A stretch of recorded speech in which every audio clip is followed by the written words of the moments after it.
I've been in the industry for over a decade, and there's something I really hate that I've noticed a lot of people fall into easily. And I just want to talk about it and hopefully make you not do it, and that's overengineering. Through my career, I've been in a lot of companies, and my usual run rate was around 1 to 2 years. And I've seen a lot of different code bases and a lot of different people. And what most code bases had in common was overengineering. I'm not gonna go too deep into how that usually happens. It's a very complex topic and it usually boils down to either lack of code ownership or a lot of turnover where a lot of people contribute different tech and ideas to a similar code base, and then you end up with spaghetti code bases with a lot of dependencies that do a lot of different stuff in a slightly different way to accomplish the same thing. And today I'm gonna give you a simple example of how you can easily trap yourself and over-engineer something without even realizing it, and I'm gonna give you some pointers on how to avoid these things and hopefully how to make yourself a better engineer in the long run. So imagine this scenario. You want to implement a new feature, and that feature is gonna allow your users to pay their taxes with the payment provider you use by knowing which country they're coming from and then applying the appropriate taxes. So for example, if your user is from England, you want to apply the English taxes. If your user is from the US, you want to apply US taxes, and so on and so forth. And now you're at the stage where you don't know how to implement this and you're still working on an idea how to do this, and you go to the drawing board with your colleagues, and this is what you come up with. Let's say you have your app here, and your app is basically a full stack app, so server and client. And if you think about this, this can be, for example, your Next.js app, this can be your React Router app, 10-stack start, whatever you like. And it has a server and it has a client. So the server handles the requests for the payments. It processes them. That doesn't matter what you use. The client shows the data, and that's all that happens with this app. So let's say you want to know where your user is from. So there are a lot of ways to do that, and the simplest way is to actually ask them. So let's first do this scenario. So you ask your user where he's from, and then let's say this is the user's browser, and then he tells you. So for example, let's say he says, I'm from the UK. All right, so you save this data on the server, and this data now lives on your server. So whenever you want to create an invoice for your user, you know he's from the UK, so you're gonna apply UK taxes, and that's pretty much it. And this is a pretty simple feature. You just implemented it. It works great. And what could go wrong? Well, nothing. But let's approach it from a different example. Let's say you don't want to actually bother your user to tell you the country he is coming from. You want to use his IP. And his IP can also tell you where he's from most of the time. So what you're thinking is, I'm not gonna ask the user, I'm gonna use his IP. So if I create another browser here, so this here will be our scenario number 1, and I'm gonna zoom out a little bit and move this here. So this is our scenario number 1, and this is the simple one. Now let's say you want to take the IP address. Well, you're gonna ask, what is your IP address? All right, and the browser is gonna tell you what the user's IP is. So I'm gonna say IP here of the user. And this is great. So this works great. You've now tested it in your application, and this works. And you actually locally, when you get the IP, it's sent and you're good. So now you're thinking, let's deploy this. So this would be your scenario number 2. Now check this out. So you want to deploy this somewhere, and let's say you deploy it to Fly or somewhere else, and on that Fly machine,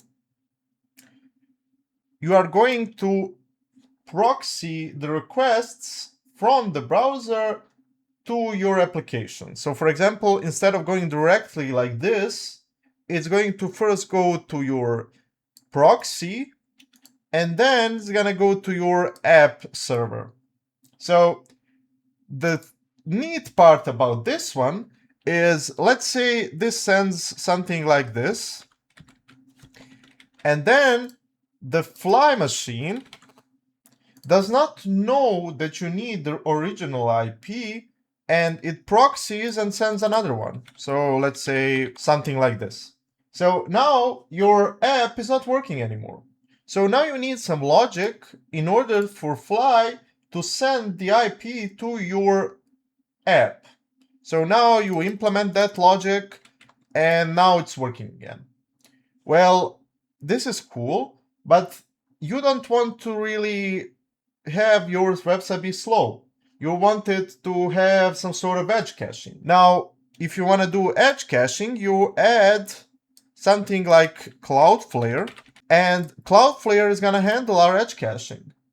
But what happens with the IP address? Well, now we're not sending it to Fly, we're sending it to Cloudflare, and then Cloudflare needs to send this IP address over to here, and then the Fly machine sends it to our app. So all of these need to have some sort of logic inside of them that allows it to send the proxy IP address over. Now all of these services need to have some logic that sends the original IP to your original server. So in order to get from this to this, we have to have logic in Cloudflare, we have to have logic in Fly, and then send it to our app.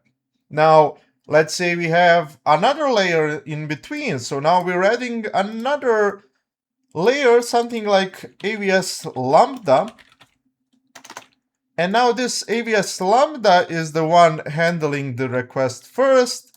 And then you have to send the AWS Lambda IP to the Cloudflare one, and then you send the Cloudflare one to the Fly one, and you have all of this going, and then you're thinking, all right, this is getting pretty complex. What am I doing here? Well, let me add something on top that orchestrates all of this for me and adds all of this custom logic for forwarding IP addresses. And then I'm gonna be able to forward the IP address from the browser to the server. So what I'm gonna do is I'm gonna create the scenario number 2 here, and I'm gonna wrap it all with something like Kubernetes. And there we have it. Now Kubernetes is handling all the logic that needs to be handled. So passing the IP from the browser to the AWS Lambda. So from here to Cloudflare, from here to Fly, from Fly to our original app. And we have built this whole system to forward an IP address. Now, this sounds crazy, right? Well, this can actually happen. And let's step back a little bit. So why did we do this? To get the user's original country. And this works great in the sandbox, but what if he uses a VPN? Have you thought about it long enough? Well, it's gonna send the wrong IP address, and it's gonna change the taxes, and it's gonna charge the user wrong taxes. There is absolutely no way to get around a VPN because we're using the IP address that's going to be sent across the network, and we just complicated the hell out of our application. We are using 5 different services. All of them are paid. All of them need to have extra logic, which usually requires you to pay an additional amount, and all for the sake of a single feature and avoiding to ask the user a simple question of where he's from. So what is the point I'm trying to get across? If you look at this example, the difference between scenario 1 and 2 is you ask the user one extra question. But the implication of this question saves us from using super complicated build architectures that lead into a hell of a lot of complexity and still don't solve the problem perfectly that we set out. And you might hear one of the famous quotes from every developer out there, and that one is, "It depends." And if you look at these two graphs, it doesn't depend, because you're not really solving a problem, you're architecting a whole solution around a problem you created because you didn't want to ask the user a simple question. And this is something you really have to avoid. And that is sacrificing a lot of simplicity for the sake of being smart. And how you end up in this situation is, hey, I have a good idea, let's use the IP address, and that way we don't have to ask the user. And that's the road that leads down this complexity rabbit hole. And these can be easily spotted with a lot of experience, and senior devs should be able to right off the bat tell you, hey, that's a bad idea because of this, this, and this, because they've probably been bitten by this bullet.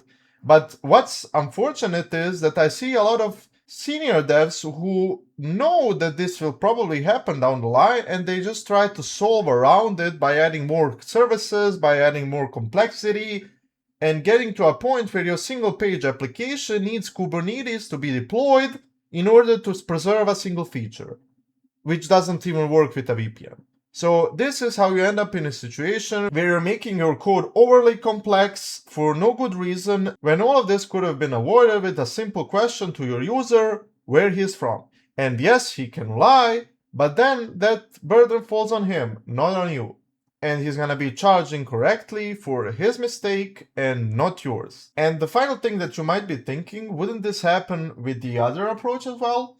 And the answer is no, because you're sending this as form data, and that's just passed along through all of these services and passed along to your server. So you don't care how many services are in between, you are certain that the info that's being sent is gonna end up at your server.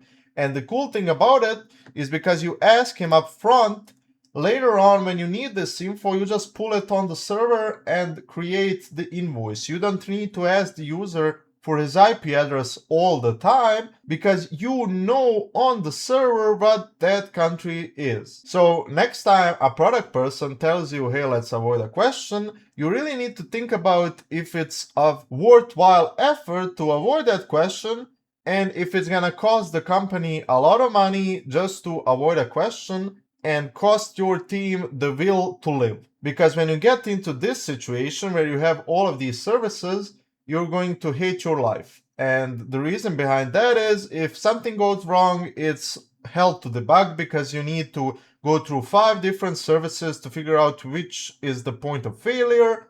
Then you have to figure out why it happens, where it happens, and stuff like that. And with the second approach, you don't. And this has been a contrived example, but I just wanted to show you basically how you can end up in this situation, and how it kind of, when you start off, looks very simple and you're doing the right thing, but in the end it ends up being the completely wrong thing, and you over-engineer the hell out of your application just to add a simple feature in that could have been a question. And yeah, that's pretty much it for today. I just wanted to do this different kind of video where I basically tell you my experiences and how you can end up in a situation that you don't want to be in. It's always great to start off simple and see later on how you can improve on a feature, rather than just improving on it right away and then complicating the hell out of it for your users. That's it for today. Thank you for watching, and see you in the next one. Bye!